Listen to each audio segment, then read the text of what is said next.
Today, the Las Vegas Raiders held their practice, but there was a noticeable absence. Quarterback Aidan McConnell was not there. This left many fans puzzled about what was going on. The injury report has just come out, and we now know that McConnell missed practice due to an illness. This opened the door for Desmond Ridder to step in. I want to take a moment to talk about Aidan McConnell. He played really well for the Raiders in their game against the Chiefs, and I believe these last 5 games will reveal a lot about him and the team as a whole. Before we dive deeper, I want to share my picks for Underdog Fantasy. We have the Thursday night football game coming up, and I'm excited to make it a bit more interesting. With just a $5 entry, you could win up to $200. I'm betting on Jordan Love to go over 253 passing yards.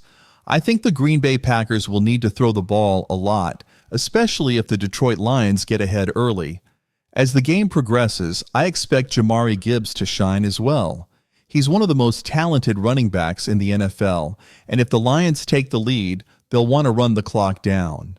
On the other hand, I think Josh Jacobs might not get as many carries this game.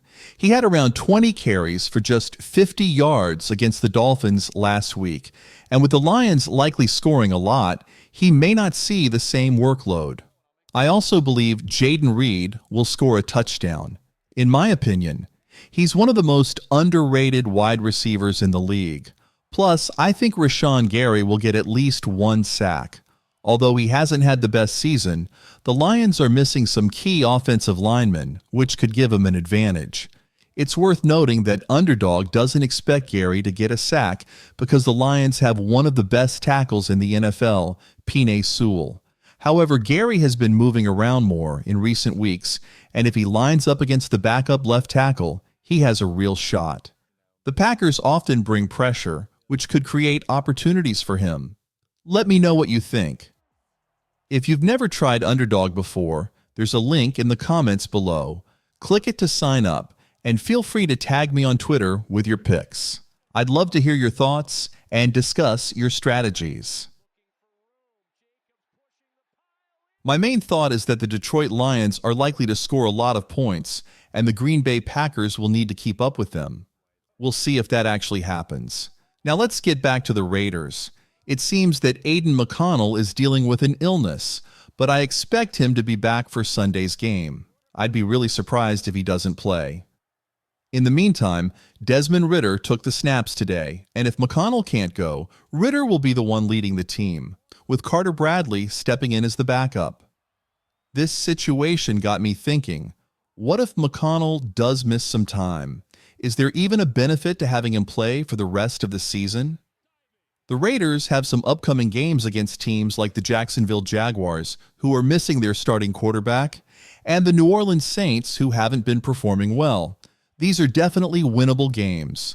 Plus, they'll face the Chargers, which is another opportunity for a win. So there are 3 games on the schedule that the Raiders could realistically win. Having Aidan McConnell on the field makes a big difference. The offense looked much better against the Kansas City Chiefs, and some might wonder if that's due to McConnell or the new offensive coordinator, Scott Turner. Looking at the stats, it's clear that the Raiders' offense has improved significantly since Turner took over.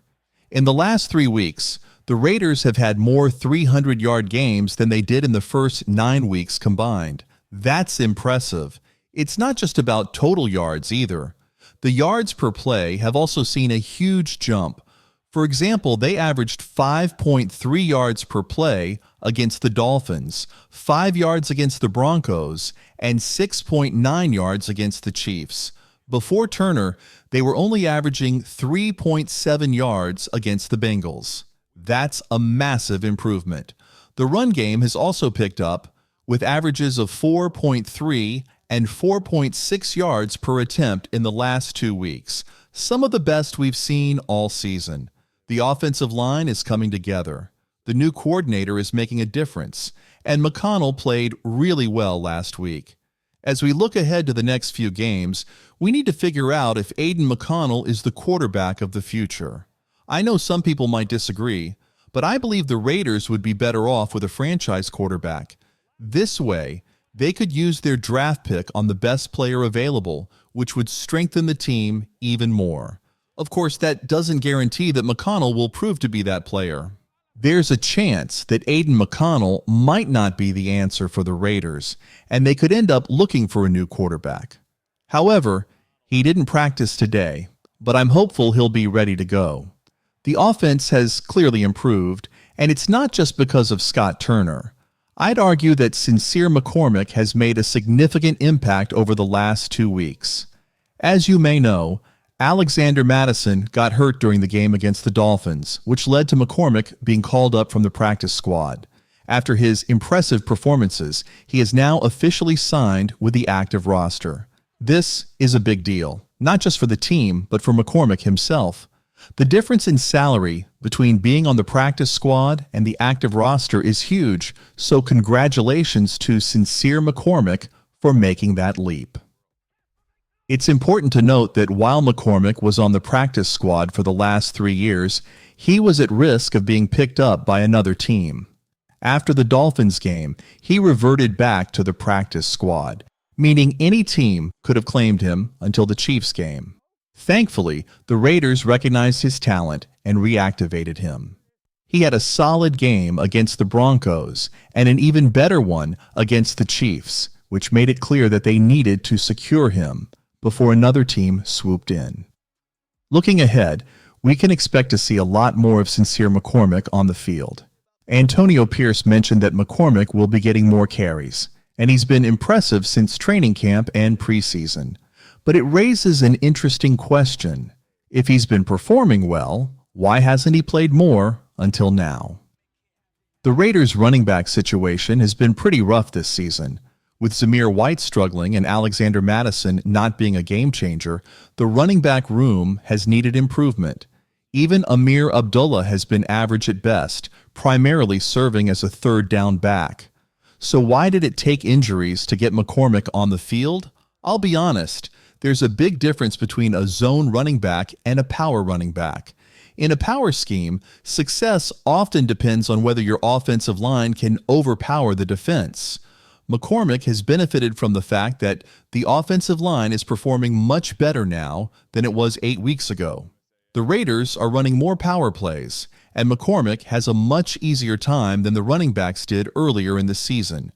As we move forward, it will be interesting to see how McCormick continues to develop and contribute to the team. I'm really interested to see how Sincere McCormick performs in a zone scheme.